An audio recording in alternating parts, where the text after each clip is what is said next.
ಪ್ರಸಿದ್ಧ ಕವಿ DS ರಾಮಸ್ವಾಮಿಯವರ ಒಂದು ಕವಿತೆಯ ಶೀರ್ಷಿಕೆ ಅಪ್ಪ ಮತ್ತು ಆಲ್ಝೈಮರ್. ಇದನ್ನು ನಾನು ಅವರ ಮೀನು ಬೇಟೆಗೆ ನಿಂತ ದೋಣಿ ಸಾಲು ಎನ್ನುವ ಕವನ ಸಂಕಲನದಿಂದ ಆರಿಸಿಕೊಂಡಿದ್ದೇನೆ. ಅಪ್ಪ ಮತ್ತು ಆಲ್ಝೈಮರ್. ಅರಳು ಮರಳು ವಯಸ್ಸಿನ ಅಪ್ಪ, ಇತ್ತೀಚೆಗೆ ಬಿಡಿಸಲಾರದ ಪದಬಂಧ. ಕ್ಷಣಾರ್ಧದಲ್ಲಿ ಸುಡುಕು ಮುಗಿಸುತ್ತಿದ್ದವನು ಮೇಲಿಂದ ಕೆಳಕ್ಕೆ ನೋಡಿ ನಸುನಕ್ಕರೂ ಎಡದಿಂದ ಬಲಕ್ಕೋ ಬಲದಿಂದ ಎಡಕ್ಕೋ ಕಂಡವರ ಹೆಸರಿನ ಉಚ್ಚಾರ ಎಂಬ ಗೊಂದಲ. ಕಾಲೇಜಿಗೆ ಹೋದ ಮೊಮ್ಮಗನ ಜೊತೆಗೆ ತಿಂಡಿ ಮುಗಿಸಿದ್ದರೂ 10 ಹೊಡೆದೊಡನೆಯೇ ಶುರುವಾಗುವ ಅವತಾರ. ಉಪಾಹಾರದ ತಾಟು ಮತ್ತೊಮ್ಮೆ ಬಂದೊಡನೆಯೇ ಮಿಸುಗುವ ನೆನಪು. ಮುಂದೆ ನಿಂತವಳು ಸೊಸೆಯೋ ಮಗಳೋ ಎನ್ನುವ ಅನುಮಾನ. ಇನ್ನೇನು ಇವತ್ತಿನ ವರ್ತಮಾನ ಪತ್ರಿಕೆ ಹಿಡಿದರಂತೂ ಚಿರಸ್ಮರಣೆಯತ್ತಲೇ ಅವನ ಧ್ಯಾನ.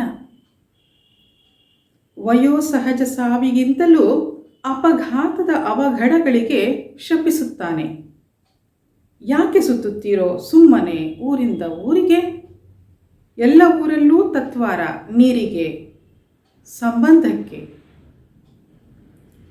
ಈ ನಡುವೆ ಸ್ವಲ್ಪ ಹೆಚ್ಚು ಹೊತ್ತೇ ಬಚ್ಚಲಲ್ಲಿದ್ದರೂ ಡಾಕ್ಟರ ಹತ್ತಿರ ಅದನ್ನು ಮರೆಮಾಚುತ್ತಾನೆ.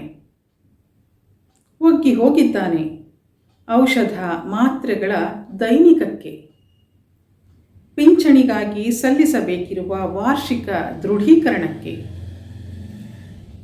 ಏನೆಲ್ಲ ಮರೆತರೂ ಮೊಮ್ಮಕ್ಕಳ ಹುಟ್ಟುಹಬ್ಬ, ಅಮ್ಮನ ತಿಥಿಯ ದಿನ ಅವನೇ ನನಗೆ ನೆನಪು ಮಾಡುತ್ತಾನೆ.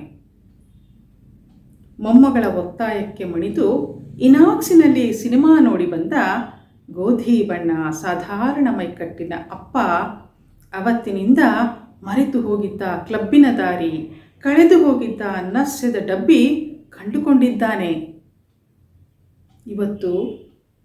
ಇವತ್ತು ಇದ್ದಕ್ಕಿದ್ದಂತೆ ಹೇಳಿದ, ಭೇಟಿಯಾಗಬೇಕು ಮನಃಶಾಸ್ತ್ರ ತಜ್ಞರನ್ನು, ಕೇಳಬೇಕು ಗೊಂದಲಕ್ಕೆ ಕಾರಣಗಳನ್ನು.